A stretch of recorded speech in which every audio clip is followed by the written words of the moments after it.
Olá, seja muito bem-vindo a mais uma lição Escola Sabatina em 10 minutos. E hoje a gente vai estar estudando a lição número 10. Estamos quase acabando o trimestre, passou rápido. Nossa, gente. O título da lição que a gente vai estar conversando hoje é Fazendo o Impensável.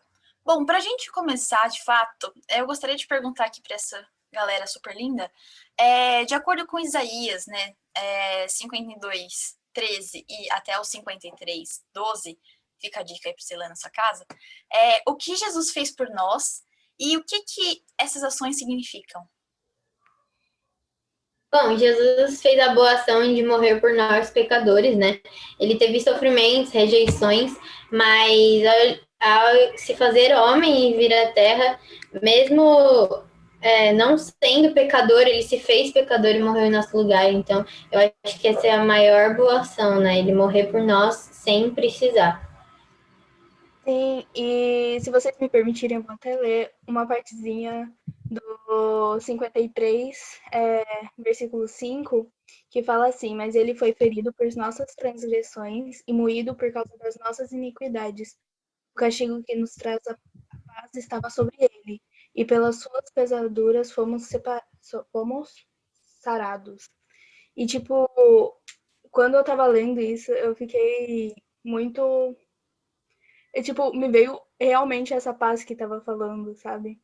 Porque veio isso que a Vitória tava falando. Ele veio, morreu pela gente, ele pegou todo o pecado que a gente tem e tomou pra si, para que a gente fosse livre, que a gente fosse sarado. É maravilhoso. Exatamente. Ele levou para si os pecados de muitos e, na forma humana, passou pelo sacrifício da cruz. Essas ações significam que, a fim de alcançar, salvar e curar as pessoas, Jesus suportou voluntariamente o nosso sofrimento e castigo para que pudesse haver a esperança de uma nova vida para a humanidade. Com certeza, né? E não só isso, eu acho que esse texto também, pelo menos quando eu leio, me vem talvez não sei como você imagina isso na sua mente, mas as próprias cenas dos últimos momentos de Jesus, né? Ele pensando nesse texto, com certeza estava na cabeça dele, porque ali o texto estava sendo materializado, né? Como o próprio João vai descrever no começo do Evangelho, que a palavra se fez carne, então era exatamente aquilo acontecendo, então eu imagino que deve ter sido um momento muito intenso. Então, você vê isso e a forma como o texto descreve as ações e o que significa, com certeza deixa um pesado muito grande pra gente. O que mais me chama a atenção, assim, é como que... Eu acho que isso que seria a definição de amor, porque na minha perspectiva humana, parece muito injusto isso, porque Cristo, ele sofre tudo para que nós tenhamos tudo. É isso que é mais, assim, chocante para mim, né? O próprio texto, que nem ele já falou, leia em casa, vale a pena. Ele descreve todo esse processo, toda essa trajetória de Cristo, que Cristo é até aqui na Terra, e ele sofre tudo isso para que você, para que eu possamos ter a vida eterna, possamos ter a salvação, possamos ter acesso a Deus. E nós não podemos fazer nada para isso, sabe? Nem se nós morrêssemos a gente pagaria esse preço do pecado. Eu acho que esse que é a coisa mais chocante assim. O Jesus não simplesmente morreu, ele carregou o pecado de todas as pessoas. Ele pagou todo o preço, não foi simplesmente uma morte. Não foi como se ele tivesse passado por uma simples situação de sofrimento. Então, depois que Cristo passou por isso, tudo que você passar na sua vida, tudo que você aceitar, passar depois que você aceitou Deus na sua vida, é incrível, sabe? É Deus agindo na sua vida, é o amor de Deus ali. Não é como se você tivesse que pagar o preço que Cristo pagou, porque nenhum de nós vai saber exatamente qual foi o preço que Cristo pagou. E eu acho que foi todo mundo num ponto chave, assim. E a partir daí eu queria conversar com vocês um pouco sobre o que isso revela sobre a perversidade do pecado, a ponto de exigir que esse seja o preço para nossa salvação. E também o que a entrega de Jesus por nós, mesmo a um custo tão elevado, fala sobre o seu amor. Bom, achei interessante que lá em 2 Coríntios 5:21 diz que aquele que não conheceu o pecado, Deus o fez pecado por nós, para que nele fôssemos feitos justiça de Deus. E aí Ellen White, no livro A Maravilhosa Graça de Deus, página 172, diz que o preço elevadíssimo foi esse que Deus pagou por nós. Olhem para a cruz e para a vítima nela pendurada. Olhem para aquelas mãos transpassadas de cravos e para aqueles pés pregados no madeiro. Cristo levou em seu próprio corpo o nosso pecado. Aquele sofrimento, aquela agonia representam o preço de nossa redenção. Então, o nosso pecado se fez tanto que aquele que não tinha pecado algum se fez pecado para morrer em nosso lugar e para nos salvar. E ele pagou o preço da nossa redenção, né? Sim, e isso fala muito sobre o que é o pecado, que é uma coisa terrível, que é o que levaria à nossa morte e que alguém, como a Vitória mesmo falou, alguém que não tem pecado, alguém puro, se tornou pecado para tirar esse peso de cima da gente.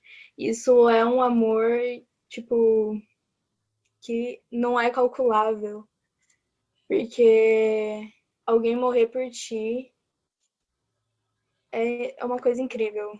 Tipo, não tem como colocar em palavras, é um sentimento, é uma coisa que você sente esse amor.